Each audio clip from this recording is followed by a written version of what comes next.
Hazrat Anas bin Malik radiyallahu anhu reports that he and Hazrat Abu Talha radiyallahu anhu were in the company of the Prophet sallallahu alaihi wasallam during a journey, and Hazrat Safiya radiyallahu anha, the Prophet's wife, was along with him, whom he had mounted behind him on the she-camel.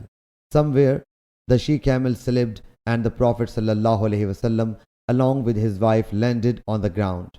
I, Hazrat Anas, remember it well that Hazrat Abu Talha at once jumped down from his camel, went to Allah's Apostle sallallahu alaihi wasallam and submitted, O Allah's Prophet, may Allah Jalla Jalaluhu sacrifice me for you.